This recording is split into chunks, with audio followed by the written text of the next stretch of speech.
Hello everyone, welcome to Self-Care Sunday with the Radical Social Worker. So in today's video, we're going to be talking about comparative suffering. So let's be real, there's suffering, an immense amount of suffering happening across the world right now, throughout our country, throughout your own state and your own city. Right now, our awareness of that suffering has become very heightened. The reason that I'm doing this specific topic this week, I actually had another Self-Care Sunday video already completely finished, but I've been seeing on social media and I've been observing conversations between people, and I can see that there is a lot of comparative suffering going on. And I want to talk about why that is an unhealthy response, what the impact of that can be. And I am going to do a little bit of personal disclosure during this video today about that topic, so just a heads up there. But I think one thing that's really important to do first before we start talking about why comparative suffering can be such a bad thing is to make a distinction. What I've been seeing a lot of lately is using comparative suffering in replacement of acknowledging privilege. And these two things are very different, and I want to explain how. So acknowledging privilege looks like, wow, I'm very lucky I have a safe home to be in right now. Or I'm very lucky I have a household partner who is engaged in domestic responsibilities with me. I'm very lucky that I still have a job because I know many people have been laid off or aren't getting paid right now.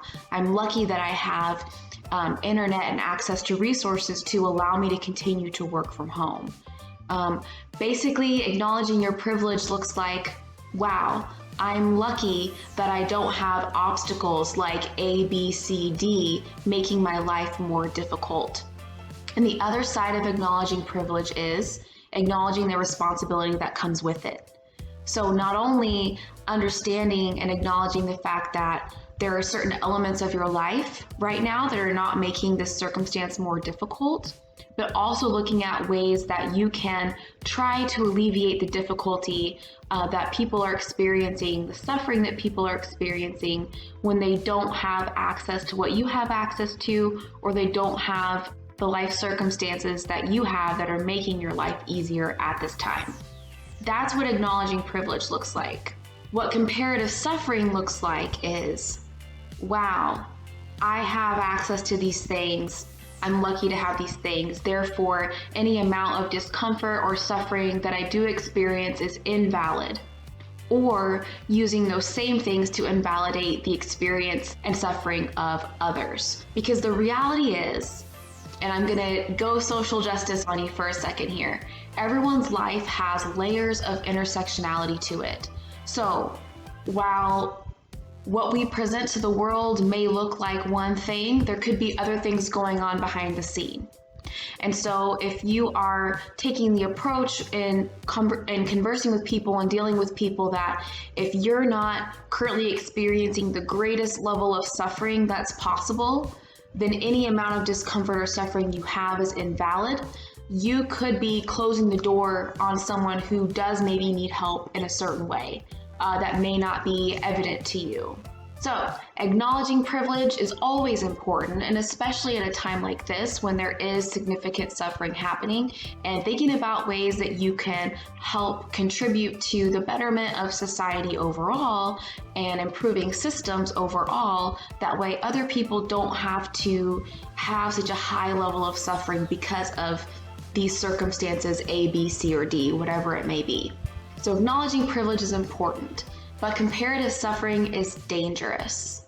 And it is not uncommon for people who are in the helping professions, whether it's therapy, whether it's social work, nursing, whatever it is, it's not uncommon for people who are in that line of work to engage in comparative suffering regularly as it relates to their own experience. for those of us who are in helping professions, we can often become a line of support to other people in our lives, to family and friends, because we are skilled in listening and being supportive, being empathetic. So when you have that dynamic with people you care about in your life, to then shift that dynamic and ask for help or support yourself can feel very scary. And that can lead us to not seeking help and support when we so desperately need it. And there's also this pressure in society for people who work in helping professions to be kind of invincible and to not be susceptible to the same things that everyone else in society is susceptible to. There's that kind of hero complex. And so as providers, as people in those lines of work, we do internalize that. And that's also a barrier to us seeking support for ourselves. There is this constant background voice saying, what do you have to be anxious, depressed, sad, scared about? Your life isn't at all like this person whom you're serving right now. You have a safe home. You have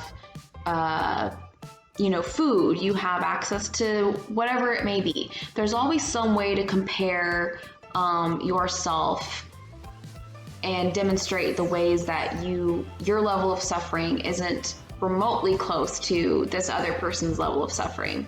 But the point is, it doesn't have to be the same type of suffering. It doesn't have to be the most intense possible level of suffering for it to be valid. So here's where I'm going to do a little bit of self-disclosure. All of my life, I have struggled with anxiety. And this is something that I haven't really talked to people about, family, friends, because just like the rest of the general public, people who work in mental health are subject to stigma as well. But growing up, I struggled a lot with very intense worst case scenario thoughts. Oftentimes they would even be hyper realistic visualizations of those thoughts to where it seemed like I was in that worst case scenario. And so what that looked like to other people is it looked like me having an overreaction or an overly emotional reaction to a rather innocuous situation. But in my mind, that's not what was happening. So for example, in school, I might see a kid leaning back in their chair. And so my mind would go to, this chair is falling, the child is falling, their neck is broken.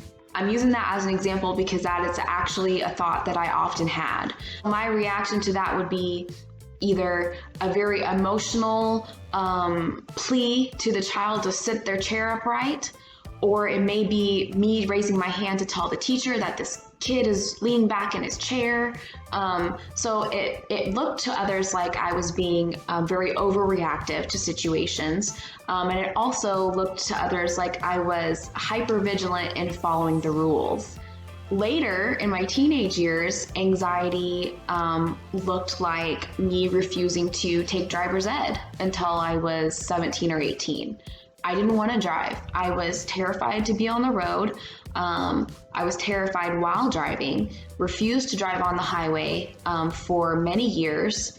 And all of that was because when I would be driving, I would have worst case scenario thoughts that sometimes would be hyper realistic visualizations of those thoughts.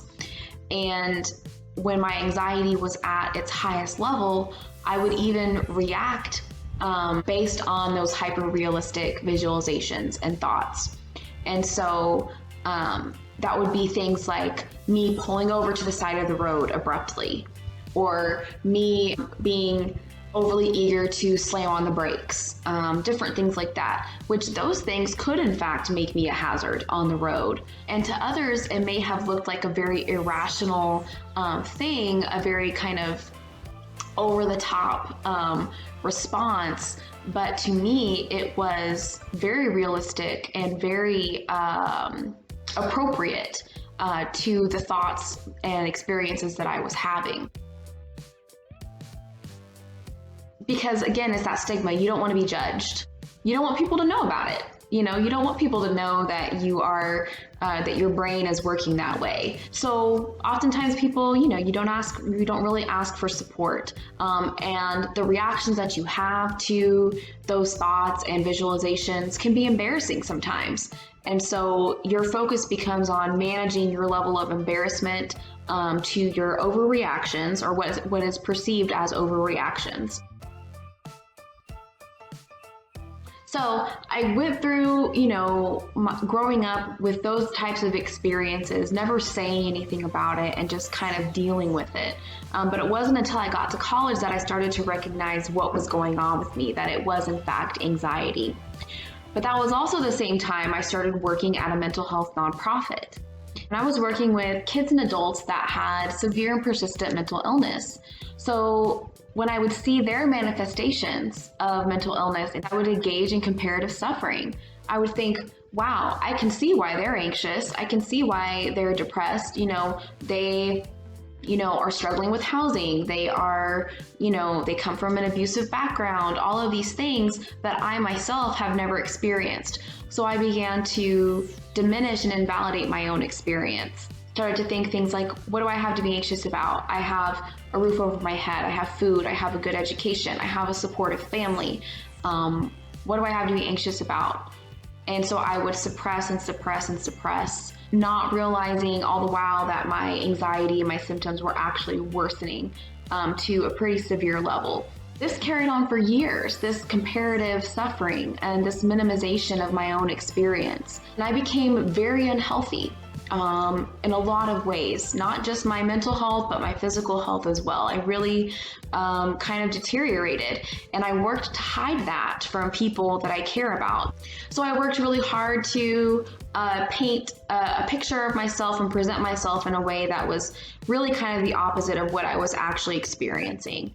And that was in part self-preservation, in part a way for me to not be a burden to others. So fortunately or unfortunately for me, depending how you look at it, I had something pretty traumatic happen in my personal life, and that caused me to make some very dramatic shifts in my life. And I was able to rely on my wonderful family that I'm so lucky to have for support, and made some really significant changes in my life. And that included intervention for my anxiety, a lot of development of coping skills and mindfulness, using mindfulness in my daily life to help manage my symptoms. I was able to stop comparing myself to the people that I had spent so many years working with, and understanding that, life circumstances, mental illness, physical illness, they can strike anywhere and anyone.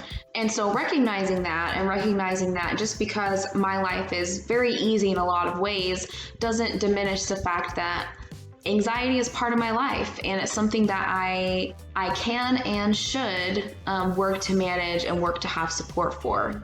So with a lot of work, what anxiety mostly looks like for me now is less intrusive thoughts, less intrusive visualizations. They still happen, but it's much more manageable for me now, and I'm aware of at least what it is and where it's coming from, so I can work to talk myself down from those moments. So what anxiety looks like for me mostly now is more of an internal tension. If you've ever screamed really loudly, the feeling that your body has, it's like this intense tightening, you're pushing all that air out. That's what it feels like for me now most of the time, that intense pressure, release feeling, except my throat and my mouth won't allow it to escape my body. So that's mostly what my anxiety manifests as for me now. So it's still uncomfortable, but it does have less of an impact on my day-to-day navigation through life.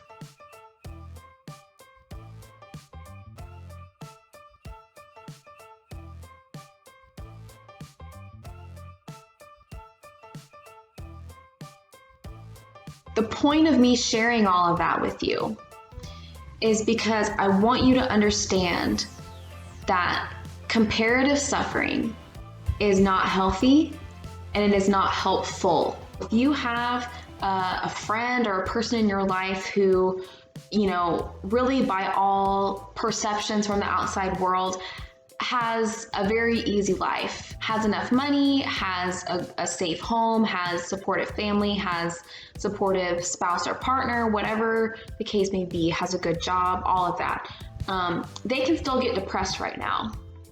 And they can still develop some emotional complications and mental health complications right now. So to say to that person, what are you complaining about? You have it so easy. There are starving kids out there right now. Yeah, that's true. There are starving kids out there, but your friend can still be developing depression. Or your friend or a family member may have already had an underlying condition that you didn't know about that could now be worsening because of these circumstances. Like I said at the beginning of the video, this is, yes, a time we need to be having discussions about privilege and the way that it shapes our experience right now, and the fact that there is a significant amount of suffering that is the result of oppression. And those of us who aren't oppressed in those ways aren't going to experience that type of suffering. We need to be having that conversation, but we need to make sure we're having the right conversation, and that we're not using that as a way to invalidate anyone's experience right now, to invalidate anyone's level of suffering right now, no matter how trivial it may seem to you. It is valid. And it can worsen at any time. There are people who, have worked really hard in their careers, and things were starting to line up well, and now a lot of things are put on hold or halted completely because of this pandemic. Students aren't going to be able to have their prom.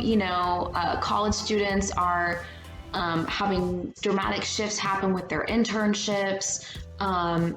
Kids are stuck home without access to food. People can't visit their family members that are in nursing homes. Partners aren't able to be at the birth of their child because of this. There's all manner of ways in which this is impacting people's lives.